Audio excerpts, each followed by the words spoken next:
one thing that really needs to be talked about when we start going into this idea of self-awareness is to first begin with an understanding of the ego. The ego is something that is talked about a lot by many different spiritual teachers, many different coaches and gurus. Everybody has this different view of the ego, but what I've noticed is the one common denominator that people have when they're talking about the ego is they always seem to point to it as if it's this negative thing, as if it's this bad thing.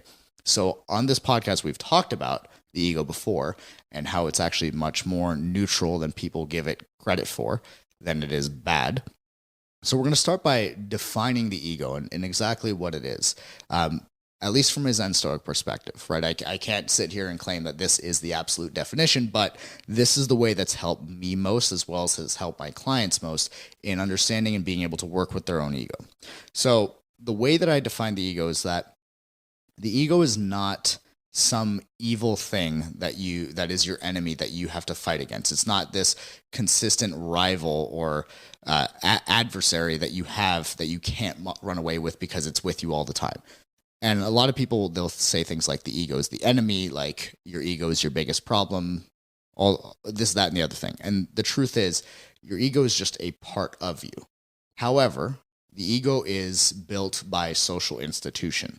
It's not necessarily a real, tangible thing that exists in you. What the ego is, and the way that I've always defined it, is the ego is the pointing and measuring device for your subjective individual experience. So what that means is that we are having, each of us, you are having, I am having, our own subjective individual experience of this life. Meaning you're seeing it through your own perspective. Now, what the ego does is it points to that. It says, here is the individual experience, here's the individual perspective that you have, and it measures the quality of it. It doesn't necessarily define it at all. All it does is point to it. It just says, here is the individual experience. But the ego itself, is not the individual experience. It just points to it. It's a symbol for your individual experience, but it is not the experience itself. It's like words. We could say the word food, but the word food is not going to satiate you if you're hungry. It is just a symbol for the thing that will satiate you when you're hungry, which is the actual food itself. So the ego, very similarly, is just the symbol for our individual experience, but it is not our individual experience. It merely points and measures to it. And the ego has about as much existence. One example that I really like is Alan Watts' example of this, where he talks about how the ego exists as much as the equator on the earth exists. It's not that the equator doesn't exist, but there is not a physical line going through the earth that somebody has painted or drawn on. It exists because we agree that it exists. It is the midpoint, it is the symbol for the middle point of the planet. And the ego, in the same way, is the symbol for the individual experience, but it itself is not the individual experience. So this is really important to remember, because the ego is not something that you need to fight. It's not something that you need to get rid of. And a lot of these practices, a lot of spiritual practices and teachings that are available these days, many people seem to be saying things like, "Oh, I had an ego death," or "I'm trying to get rid of my ego," or "I'm trying to destroy my ego." And the funny thing about that is that the most egotistical thing that somebody could say is something like getting rid of their ego. It's the biggest ego trip out there. It's something that makes somebody feel most good about the symbol of themselves.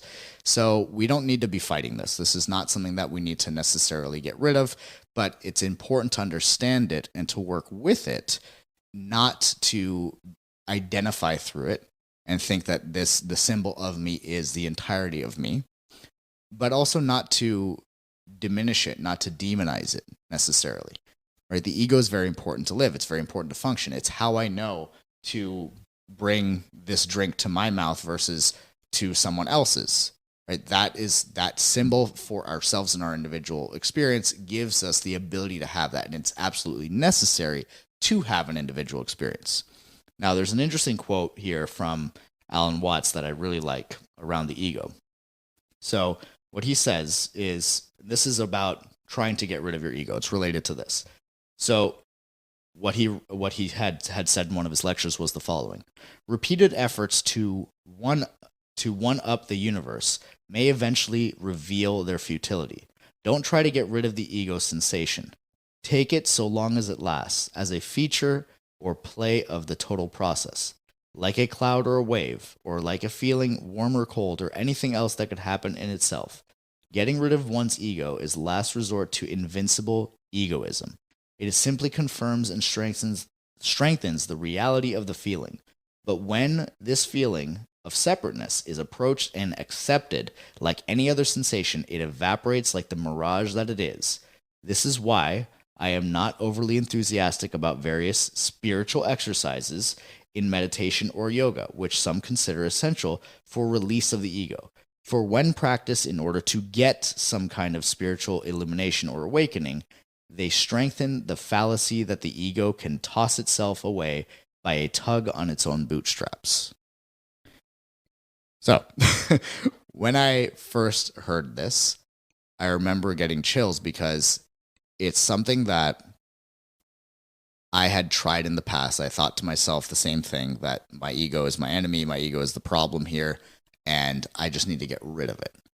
And the reality is, like, you don't want to get rid of it. It's like trying to get rid of an organ in your body. It's a integral piece and it functions with you. It's like saying, oh, well, I don't like, let's say somebody has a bad heart or a bad kidneys, and they're like, you know what, my kidneys are the enemy, I just need to get rid of them. Like, no, like maybe you can, replace or transplant a kidney, sure, but you're not trying to get rid of these parts. It's like if you're upset at your hand, you're not going to try to get rid of your hand.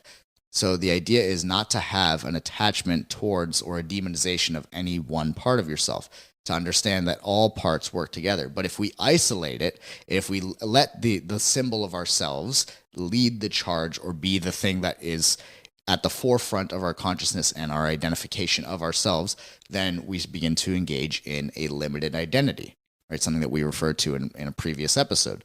And looking at yourself, the entirety of yourself, or defining yourself by your ego alone, will severely limit your perspective of you and the world around you. So the idea is to remember that the ego is not all of you.